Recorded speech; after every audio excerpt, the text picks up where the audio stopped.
Welcome back to The Deep Dive. We're the podcast where we really crack open some fascinating sources and give you that fast track to expertise. Yeah, get you right up to speed. Exactly. And today, oh boy, we are strapping in.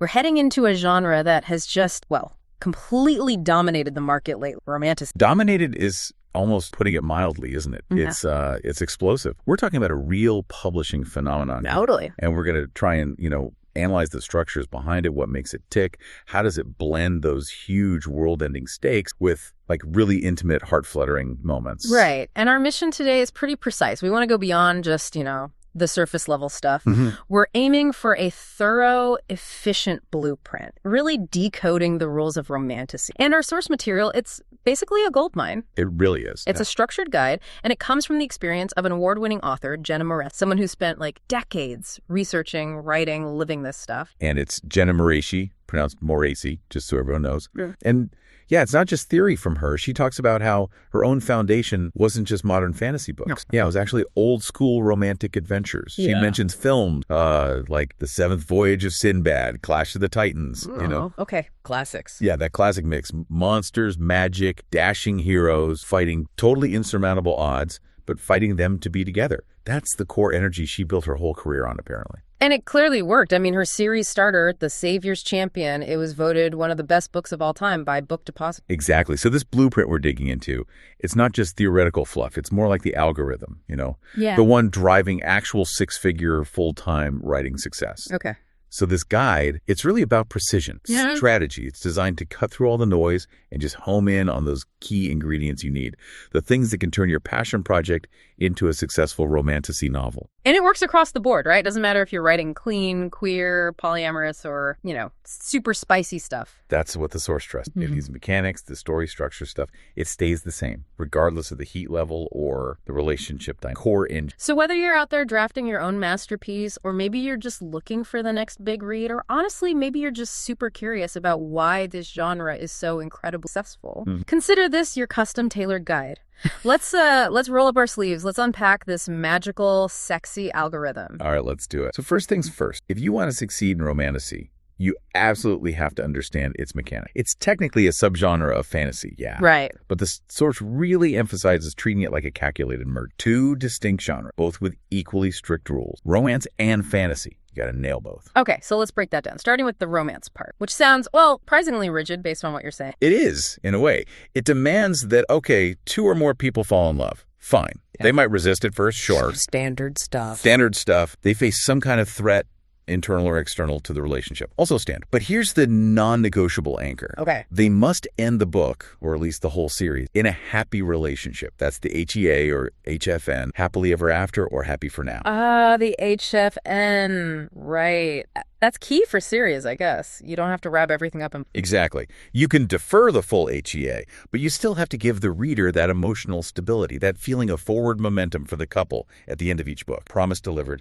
And the fantasy side, you said that's simpler. Relatively, yeah. Basically, the novel takes place in a fictional world, or it includes magic or fantastical creatures, or, both. Uh-huh. Pretty straightforward. Okay. The real artistry, though, is making these two demands interact flawlessly. That's the trick. Which brings us to the great debate I've heard about. Fantasy romance versus romance. This always feels a bit like splitting hairs. It can feel like that, absolutely. But it does signal different reader expectations about where the focus is going to be. Okay, explain. So a fantasy romance novel, that's defined as roughly, say, 40% fantasy, 60% romance. More romance. Right. The engine driving the story is characterization, the relationship developed. You'll likely see more cuddly scenes or steamy scenes, depending on the heat level. In the fantasy world. It supports the story. It adds interesting, specific constraints or flavor. Yeah. But it doesn't, monopolize the page time. The magic might enhance the relationship stakes, maybe, but it doesn't overpower them. Gotcha. So romantic fantasy is the flip side, like 60% fantasy, 40% romance. Exactly. Here you see a much bigger emphasis on world building, deep dives into cultures, traditions, politics. These are often your high-stakes, epic-feeling tales. And the couple, they might get together much later. It's often a slower burn, maybe that first kiss or even the hibbity-dibbity, as the source calls it. Hibbity-dibbity. Okay. Doesn't happen until maybe book 2, after loads of tension. But the source says the writing advice is basically the same for both. Yeah, that's what she insists. Despite the distinction, which is real, the fundamental advice applies because at the end of the day, you're still writing nearly the same type of story. Mm-hmm.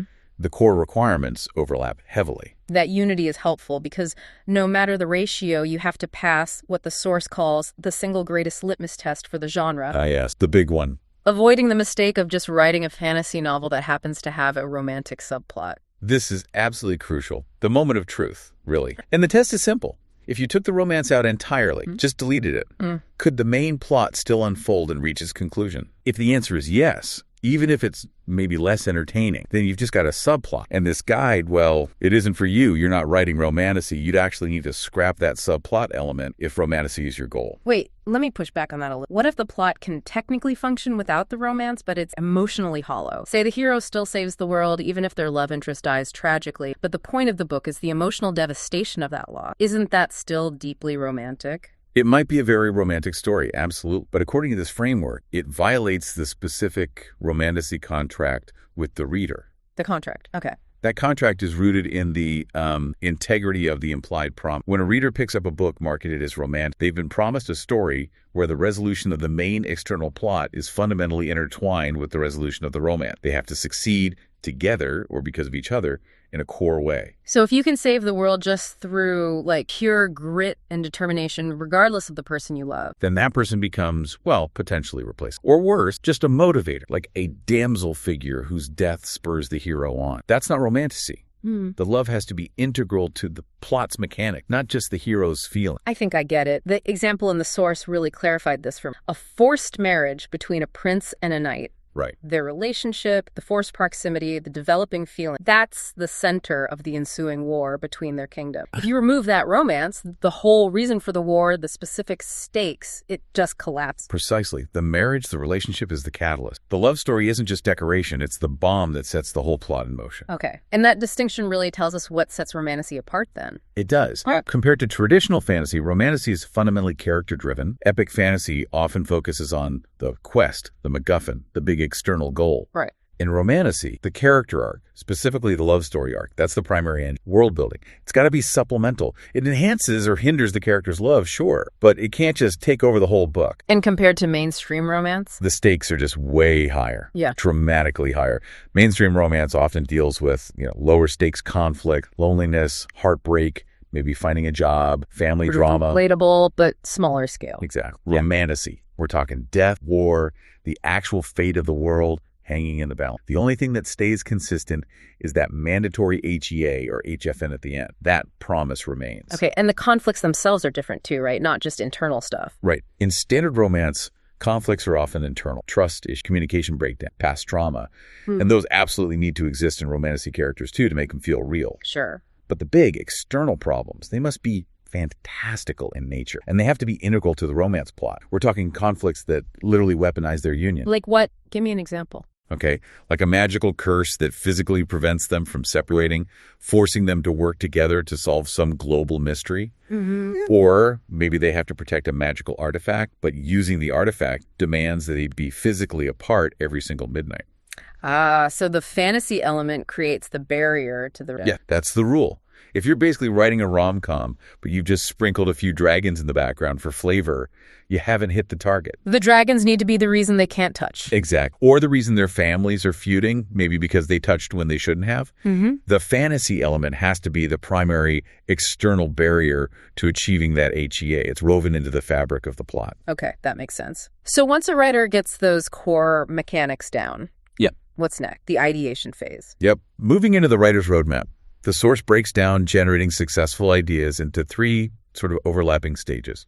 Research and education. And importantly, this isn't about learning how to fence properly or researching dragon anatomy. Not at first, anyway. No. It's about studying the genre's rules, the audience expectation. You need to know, for instance, that an HEA is mandatory before you even type page 1. Or understand what the current market expects from, say, a vampire love interest versus a fae one. So knowing the sandbox you're playing in first. Precisely. Know the boundary. Then you move into what the source calls the glorious chaos of thought dumping. Which is just brainstorming. Yeah, but brainstorming without judgment, just letting your imagination run absolutely wild. The goal here is sheer volume. You have to accept you'll generate, and I quote, piles of shit. Okay. But you have to wade through those piles to find the nuggets of goodness, the actual gems. What are the most common piles of stuff that writers maybe hold on to? Often it's overly generic ideas, high concept stuff without specific emotional anchors. Like, I want to write about two kingdoms at war. Okay. That's a setting, right? Not really a premise yet. Needs more specific. Exactly. The nuggets of goodness are those hyper-specific emotional conflicts. Like, I want to write about a princess forced to marry the enemy prince to stop a war. But they can only communicate telepathically, and they're magically compelled to tell each other the absolute truth. Ooh, okay. That's specific and full of instant conflict. Right. That specificity leads directly to crafting a real premise, the central conflict, but tailored specifically for romantasy, linking the external plot, war, with the internal forced intimacy truth. Which brings us to that big question. Do I write just for passion, or do I write to market trends? That conundrum. Yeah, the source is pretty clear on this. Write only for passion, and you risk ignoring your audience completely, maybe writing something brilliant but unpublishable within the genre's expectations. Right. But write only to market, just chasing the latest hot trend, you risk total app. And that lack of genuine excitement, the source says, it stinks up the whole book. Yeah. Readers can feel it when the author isn't invested. Okay, so neither extreme works. The solution is Strategic combination. You got to blend your personal non-negotiables, those ideas, tropes, character types that genuinely make your heart flutter with solid market research. analyzing what's actually selling. Yeah. But beyond just the huge bestsellers, look at specific niche trends too. What are queer readers really asking for right now? What kind of monster romance is hitting? Do the research, find the overlap between what sells and what excites you. And avoid trying to please everyone. Absolutely. That leads to what the source hilariously calls the saltine cracker of fiction. The saltine cracker. Yeah. Trying so hard to appeal to absolutely everyone that you just neuter everything interesting. The stakes become bland, the characters beige, the world generic. A saltine cracker doesn't offend anyone, sure, but it doesn't really satisfy anyone either. It's there. Give me a concrete example. Bland versus specific in practice. Okay. Bland choice. Protagonist's goal is, I must save my people from the evil overlords. Very standard fantasy. Safe, but forgettable. Specificity. The path to a romantasy nugget. I must save my people by marrying the enemy prince, whom I secretly despise. But my supposedly dead sister, suddenly reappears working for the overlord, and both siblings now seem to want me dead. Or maybe they want something else entirely. Whoa! Okay, much more tangled. See, the goal isn't just save the people. It's navigating these impossible, specific emotional betrayals, all tangled up with the pressure of this political marriage. You have to write for a specific target audience that craves that kind of intense, specific emotional conflict. And a huge tool for hitting that target audience is using tropes effectively. Massive. Readers often actively seek out books based on tropes they love. The source isn't saying don't use tropes. It's saying the goal isn't necessarily to invent something entirely new out of whole cloth. It's to tell an original story while embracing and maybe twisting those well-loved concepts. Okay, let's spotlight some key tropes dominating the market right, starting with a class forbidden lover. Yeah, its appeal is obvious, right? Built-in high stakes, instant tension, think feuding kingdoms, maybe a forced betrothal to someone else, or even biologically incompatible magic systems. And the adversity is external. Crucially, yes. That helps maintain a healthier dynamic between the couple, usually. They're fighting the world or the curse or the families, not necessarily tearing each other down constantly. Okay. Then there's the one that can be controversial. Love triangle or white. Highly polarizing, for sure. The traditional love triangle, especially in YA, often falls into cliche, right? Like two brooding, identical boys pining for one seemingly average girl. Been there, read that. Exactly. So subversion here is change the genders involved, change the power dynamics, make the choice incredibly complex, not just about who's cuter. And the why choose alternative. That allows the protagonist to actually date or form relationships with all the potential interests. Particularly successful in spicier character-driven books, often exploring polyamorous themes. It avoids the angst of choose by choosing everyone. Okay, next. Secret or mysterious identity. Always good for tension. Oh yeah, pure tension fuel. The Pirate King captures a stowaway, thinks she's just some low-born thief. Yeah. But surprise, she's the lost empress of the conquered lands. Class. But there's a warning here. A big one. The deceit, the lie, it must be forgivable in the end. The character needs a really, really valid reason for hiding their identity, like protecting their family from assassins or fulfilling a magical prophecy that required secrecy. And they need to atone. Absolutely. Proper atonement, groveling maybe, proving they've changed. Readers need to be able to root for the relationship again once the secret's out. Makes sense. What about touch them and die? The ultra-protective, maybe slightly possessive partner trope. One character is just intensely protective, maybe even vengeful on their partner's behalf. High stakes again. Very primal. Totally. But the source gives a strong warning here. Avoid the perpetual damsel in distress. The hero can be fiercely protective, sure, but the heroine, or whoever's being protected, still needs agency. They need to make important decisions, defend themselves or others sometimes. It shouldn't just be one character constantly rescuing a passive partner. Good point. And lastly, found family. This one feels huge right now. It's absolutely skyrocketed. So heartwarming, readers love it. But the practical advice from the source is make sure every member of that found family is vital to the main plot. Not just filler. Right. If they're only there for, comedic relief or just to show the main character can make friends, they can actually weigh the narrative down. Each found family member should serve a real function in resolving the core romantasy conflict eventually. Maybe one has a crucial skill, another holds a vital secret. They need a job in the story. Basically, yeah. Okay, so we've got ideas, we've got tropes, now we need structure. How do we actually structure a romantasy? The source talks about blending structures, right? Like free tags, pyramid meets romance. Exactly. It integrates the two genre structure. Let's walk through that combined flow. Okay. Starts with the introduction. World intro, conflict, leading straight into the inciting incident and the meet. Right. The moment the main characters meet often is the inciting incident, or happens right alongside it. Their meeting kicks off the whole adventure, the whole intertwined plot. Then the long part, rising action. This is where they struggle with the main conflict and their growing romantic chemistry side by side. Tension builds on both fronts. The relationship gets established. Maybe they become allies, maybe reluctant ones. Until the breaking point. Yes, the big moment of separation or perceived betrayal. The lowest point. And crucially, this separation has to be triggered by the fantastical plotline, right? Not just a simple argument. That's the key differentiator for romantasy. The fantasy element must drive the wedge between them. It can't just be a misunderstanding that could happen in any genre. Give me an example of that. Okay. Maybe the protagonists are both powerful magic users. The moment their feelings for each other peak, the moment they finally kiss perhaps, their combined magic accidentally creates a dangerous temporal rift. Oh, wow. And it forces them apart, maybe across different timelines or dimensions, until they can figure out how to close it. The magic itself, linked to their intimacy, causes the separation. Or maybe there's a prophecy. If they truly fall in love, one of them is destined to die. Their love becomes the greatest threat. That structural link fantasy forcing the romantic separation that really anchors it in the genre. Okay, then we hit the climax. The grand showdown. And this is where the grand romantic gesture usually happens. Before, during, or maybe right after the big battle or confrontation. It's combined with facing that main external conflict head on. Then falling action. Quick wrap up. Yeah, relatively quick. The dust settles. Lingering questions get answered both about the romance, like what did that confession mean, and the conflict, what happened to the villain second in command. Yeah. And finally, resolution, victory lap, and the EHAFN confirmed. Exactly. They celebrate the win, and we see them solidly together, promise fulfilled. Okay, but how does this work for a slow burn where maybe they don't even kiss in book one? Good question. For a series, that grand romantic gesture may be the first real embrace, the first kiss, the first vulnerable admission of feelings that can be the climax of book one. Ah, so the romantic climax hits, even if the fantasy plot isn't fully resolved? Precisely. You satisfy the romantic promise for that volume. Maybe they defeat a smaller, localized part of the threat together, solidifying their bond. You give them that mini HEA, that happy for now moment. Before ripping them apart again for book two. Pretty much. Or revealing an even bigger threat.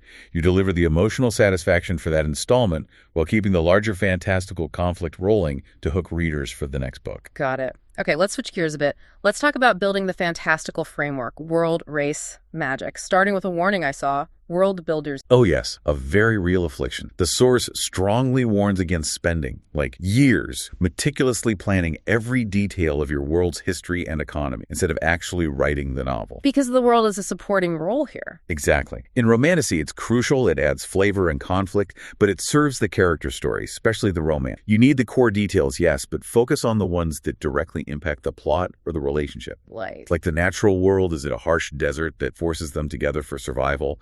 Lush forests where secrets hide?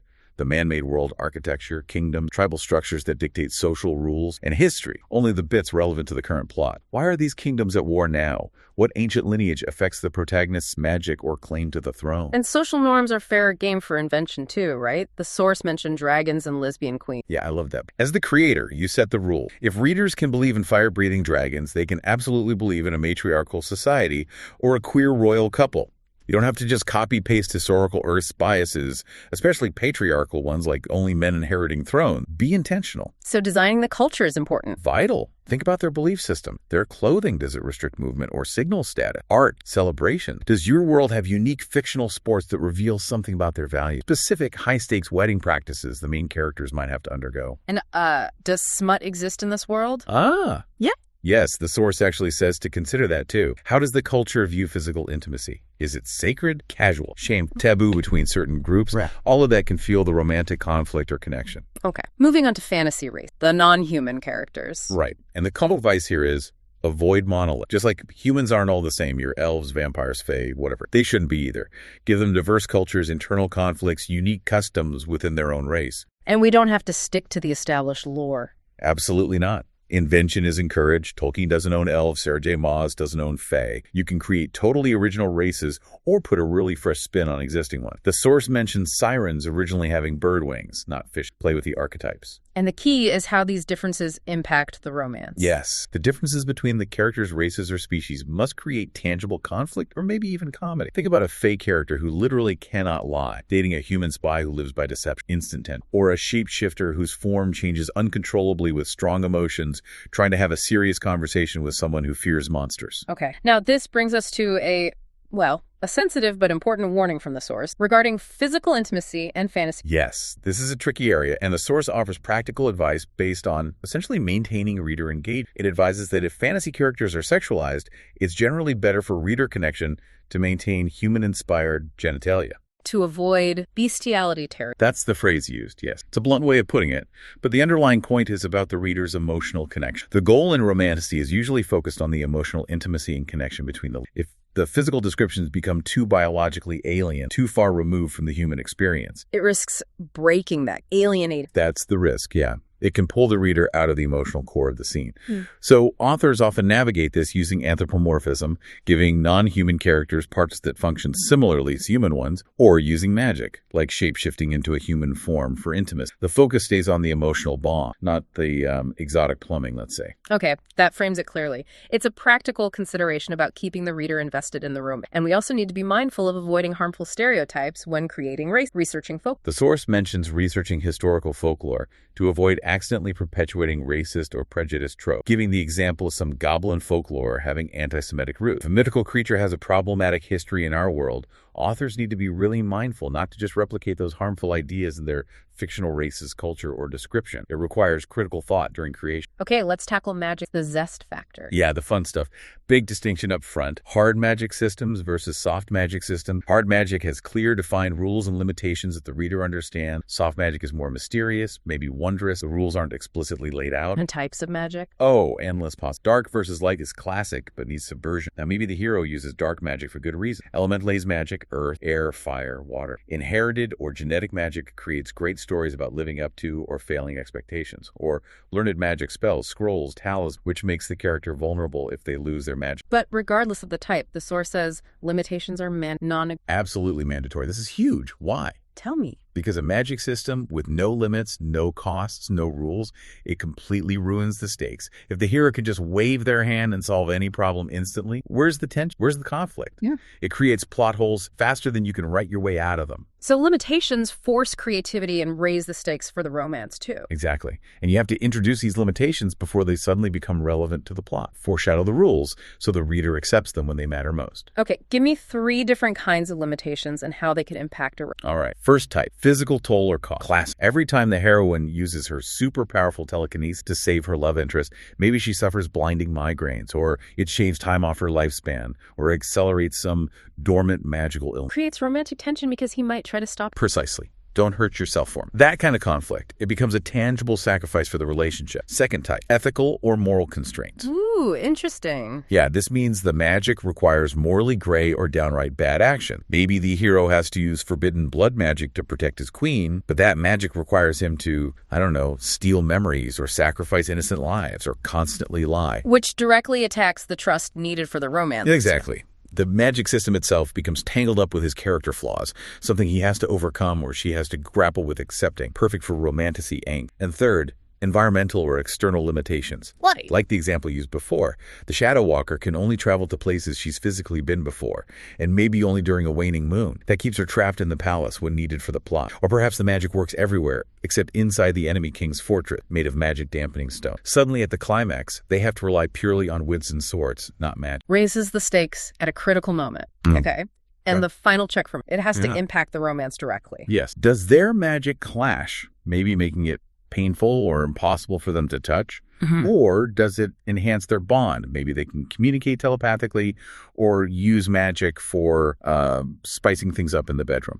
The fantasy elements can't just be background noise. They need to be woven into the emotional and physical state of the relationship itself. Okay, that's the framework. Now let's get to the heart. Launching the ship, creating the couple, and that vital chemistry. Right. The magic system sets the rules, but it's the characters breaking or bending those rules for each other that creates the real stakes, so the couple. And the source stress, chemistry isn't some mystical spark that just happens. It's manufactured. It's intentional design. Before we get to manufacturing chemistry, basics first. Character profiles. More than just hair color, right? Way more. You absolutely must consider and define their sexual orientation, romantic level of attraction, and prior experience. These things fundamentally shape how they interact, what their internal conflicts are, and where the plot can realistic and aesthetic. Yeah, the source makes a good point. Skin color is the body's largest organ. It's crucial for visual appearance. Don't just skip it, especially if you're creating unique fantasy. And critically, plot out the character's initial goal, their driving motivation before they meet their love interest, and then map how those goals change dramatically once romance the picture. Well, love should really shatter or completely redirect what they thought. Okay, now for the secret sauce you mentioned, the power couple trifecta. How chemistry gets engineered. Right, 3 key ingredients. Number 1, make them comp, not clones. Comp. They should have opposite traits, yes, but specifically traits that heighten or amplify their partner's positive attributes. They should be most interesting, most entertaining, effective when they're together. Not just opposites attracting, but opposites enhancing each other. Can you give a more detailed example, maybe focusing on complementary flaws? Okay, sure. Let's say you have one character who is deeply emotional reserved. That's a flaw, right? They bottle things up. But the flip side, the benefit, is that they're incredibly strategic and cautious. Yeah. Their partner is the opposite. Yeah. Impulsive and quick to anger, clear flaw. But the benefit, they're also fiercely passionate and protective. Put them together. The cautious one gets pushed to act decisively by the impulsive one's passion. The impulsive one gets maybe a necessary reality check or strategic pause from the reserved one. They annoy each other, but they also cover each other's weaknesses. Exactly. That tension and synergy makes them compelling. Which leads directly to number 2. Make them equals. This is vital for avoiding toxic dynamics. They don't need to be equal in, like, physical power or social standing or wealth, but equal in terms of benefits and baggage, what they bring to the table, good and bad. The source warns against that trope where one character is basically perfect and the other is just a mopey dish rag or a predatory crap weasel. Okay, strong word. But it makes the point. The relationship feels unbalanced and often unhealthy. Their flaws need to match in severity. Roughly, if she's a compulsive fibber because she had to lie to survive her whole life, he needs an equally significant flaw, maybe crippling self-doubt that leads to self-sabotage or deep-seated error. They both bring strengths. They both bring real baggage. Okay, complementary equals. What's number 3? Number 3, give them common ground. Despite their differences, they need something fundamental that connects them. Shared goals, maybe similar traumatic past experiences, shared vulnerabilities, even a shared enemy or ambition. This common ground is the bridge. It's what allows them to eventually build trust. And those moments readers crave, softly kissed her, they feel earned because that common ground was established first. Okay, so that intentional design complement common ground that translates into creating believable romantic chemistry. Yes. That chemistry, those heart flutters, they have to be earned through specific scenes, showing the relationship develop. It doesn't just appear. Starts with friendship, even in enemies to lovers. Especially in enemies to lovers. At some point, they have to genuinely start to like each other, or at least respect each other. You use witty banter, maybe forced proximity on a mission, shared moments of surviving danger. That's what makes readers squeal with delight long before any confessions happen. Then respect needs to be shown, not just assumed. Absolutely. One character needs to do something, say something brave, demonstrate unexpected kindness, show mastery of a difficult skill, stand up to injustice, something that makes the other character see them in a new, genuinely positive and admiring light. A turning point. And the big one, vulnerability. This is often the critical tipping. One character has to open up, share something painful, shameful, sad from their past. And crucially, the other character must respond with compassion, empathy, and grace. If they're dismissive or try to immediately fix the problem instead of just listening and validating, the whole emotional weight of the scene collapses. Election broken. Instantly. Then you need trust. In Romantasy, this often gets shown physically. The source calls it a save-a-life moment. One character literally risks their life, their freedom, their reputation, everything for the other. That builds a profound level of trust, often trust with their very existence. More than just trusting feeling. Much more. And finally, unity. They stop fighting each other, or fighting their attraction, and come together as a true power couple, united by a shared overarching goal. They become two parts of a whole, working together to drive the plot forward. That unity signals to the reader that the HEA is not just possible, but inevitable. Okay, we have to talk about the spice scale. Physical intimacy, this seems crucial for marketing and reader Hugely crucial. It defines your book's category and audience appeal. Let's run through the levels the source outlines. Starts at clean. Right. Kissing on sweet, innocent, then sweet. This means sex happens, but it's fade to black. The focus remains on the emotional connection, not the physical act itself. Okay. Then sensual. This one seems to almost sex. Kind of. Sensual is high tension, low explicit act. The source calls them blee ball stories. It means significant sexual tension, lots of internal monologue about desire, maybe intense physical closeness, like detailed descriptions of clothed dancing, near kisses that linger, tracing fingers over skin, but no actual penetration described. So it maximizes the anticipation. Exactly. The focus is on the buildup, the longing, the emotional intimacy of wanting, rather than the act itself. It's distinct from sweet, which implies sex did happen, just off-page. Sensual lives in the space right before. Got it. Then steamy. Now we're on page. Graphic sex is described, genitalia might be referenced, tastefully or not, depending on style, and the physical acts are written out in some detail. And the erotic. Here, the sex is not just present, it's prevalent and very graphic. The source notes that it often becomes its own subgenre, sometimes just called smut. The plot might even revolve around the sexual relation. And the key is matching the spice level to the age category. Absolutely critical for publishing and marketing. YA, young adult, roughly 12-8, generally allows only clean, sweet, or maybe very brief, non-explicit, sensual moments. Zero mention of genitals. Okay. If you want to write steamy or erotic content, you must age up your characters and target either new adult, NA roughly 1925, or adult 25 plot. Both NA and adult have basically limitless options on the spice scale. You just need to be clear in your marketing what readers are getting. Okay, final section. Conflict, climax, and conclusion. Delivering that final promise. Starts with the villain. Right. The villain isn't just an obstacle. They're the engine of the external conflict. They're the force actively fueling and hindering the central romance. So first rule, they must be a worthy rival, meaning they need to be as capable or ideally more capable than the main character, at least initially. If your hero is a powerful demigod, the villain shouldn't be some random goblin king. They should be an older, maybe more ruthless, more powerful demigod. The odds have to feel stacked against the heroes for the final victory to mean anything. And their capabilities specifically target the romance. Ideally, yeah. A truly worthy rival in Romantasy will understand the heroes' connect. They'll exploit their complementary flaws, use their common ground against them. They'll use the romance itself as a weapon. Like how? Like knowing the reserved strategic character will sacrifice anything for their impulsive partner, the villain specifically isolates the impulse, forcing the reserved character into an impossible, emotionally devastating rescue attempt that plays right into the villain's larger. They attack the bomb. Okay. And the villain's motivation. Does it have to be complex and sympathetic? Not necessarily. The source actually pushes back against the idea that every villain must be the hero of their own story. Sometimes simple, self-serving motivations work just fine and are historically very accurate. Things like pure entitlement, greed, a lust for power, or just plain cruelty, those are believable. Don't need a tragic backstory for every bad guy. Nope, but you do need validation. The villainy must be shown on the page, not just talked about. If the evil king is supposedly murderous and tyrannical, He needs to actually murder someone or tyrannize someone we see. exactly. Show, don't just tell. This validates the high stakes for the reader. If the villain just seems kind of grumpy, the threat of war or death doesn't feel real, and the hero's struggle loses weight. Which underlines the villain's importance. The source ranks them pretty. Third most important character, right behind the romantic lead, or maybe fourth if it's a polyamorous core relationship. Their primary purpose, structurally, is to fuel and hinder that love story. They need to be designed specifically to challenge the emotional core of the power couple. And the villain love interest trope. Super popular. Very popular. Readers love that dark fantasy of a powerful villain who would burn the world down for the person they love. The key, though, is the resolution. If the villain embraces the light and reforms. Avoid the I can fix him, her trope. Definitely avoid that. The source stresses the villain has to do the hard, painful work of reforming themselves, usually over significant time, maybe multiple books. Protagonist love can be a catalyst, maybe, but it can't magically erase years of villain. They have to earn their redemption. Okay, so we've got the couple, stakes, the villain. Now we need to break their hearts temporarily. Trouble in paradise, the breaking. The emotional low point, yeah. Where the goal seems impossible, the relationship seems doomed, the ship is in serious jeopardy. And the timing is crucial. Mandatory, according to the source. It must occur directly before the climax. Why? To amplify the intensity.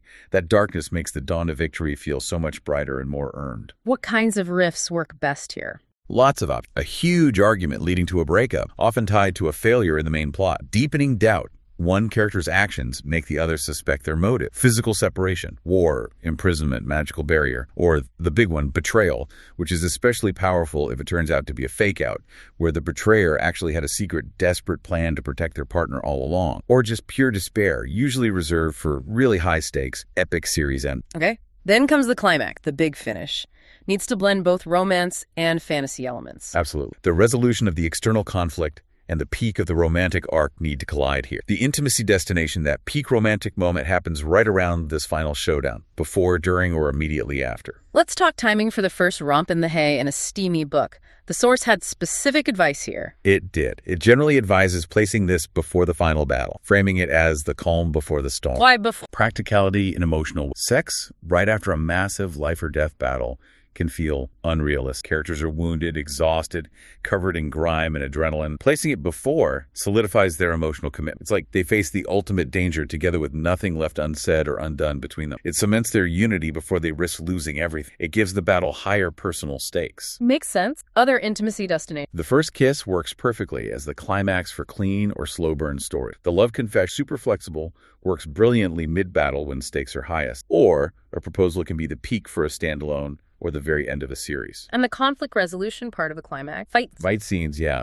But whether it's wits, magic, or swords, they're most impactful in Romantasy when integrated with the romantic resolution. Think about reunions and reconciliations happening mid-fight. Ooh, like they were separated and find each other on the battlefield. Exactly. And they immediately combine forces, their magic or skills, syncing up perfectly to take down the baddie. It shows their renewed trust and unity through action, which is way more powerful than just saying, I forgive you later. What about series that end book one If you're going for that big cliffhanger failure, estrangement, the climax should ideally feature a new high point first, like that intimacy destination, the kiss, the confession, immediately followed by a massive loss or sacrifice. The betrayal happens, the capture, the forced separation. That emotional whiplash leaves the reader desperate for the sequel to see how they overcome it. Okay, last phase. Happily ever after.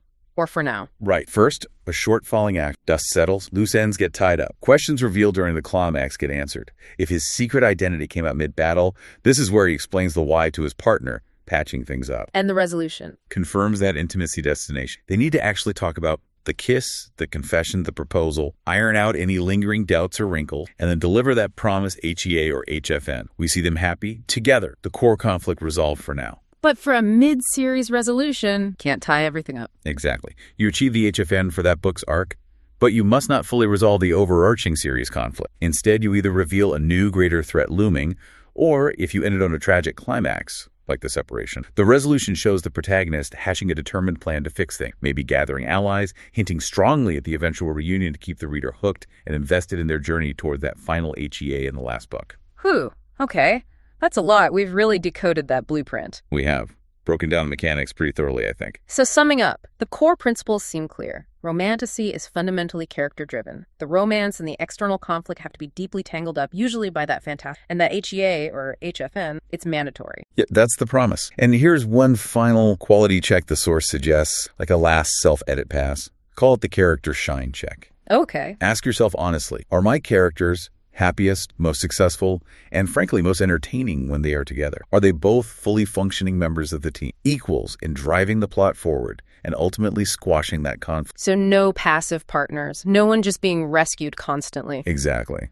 If your love interest spends most of the books sidelined or just acting as a prize to be won or protected, you probably haven't written Romantasy correctly according to this model. They both need to actively contribute to the victory in a meaningful way. It's a partnership. That feels like the ultimate test of the genre's integrity, doesn't it? That partnership. It really does. And look, all Romantasys might follow this general format, this blueprint we've discussed, but the originality, the magic, that comes from your voice, your unique perspective as the author. The blueprint gives you the rails. You provide the destination, the characters, the scenery. Which leads to a great final thought, maybe a challenge for our listeners. Go for it. We've talked a lot about structure, tropes, hitting reader expectations. But now, think about the cliches within those expectations. The ones you see maybe repeated too often. The damsel who always needs saving, the automatic male lineage for royalty, the perfectly, maybe too easily reformed villain. Mm-hmm. So the provocative question for you, the listener, to mull over is this. What societal expectation, what common trope will you choose to consciously subvert and reinvent in your story? How will you use these tools, this blueprint, words, but twist it to tell a story that maybe speaks to an underserved readership or just offers a fresh perspective. That's where the real innovation happens, isn't it? Taking that established structure and injecting it with the specificity, the voice, the unique twist that only you possess. Exactly. So go create those amazing characters, make them fight for the world, and make them fight for each other. And make them kiss. Eventually. Definitely make them kiss. That's all the time we have for this deep dive. Thanks for joining us. Our pleasure. Catch you next time.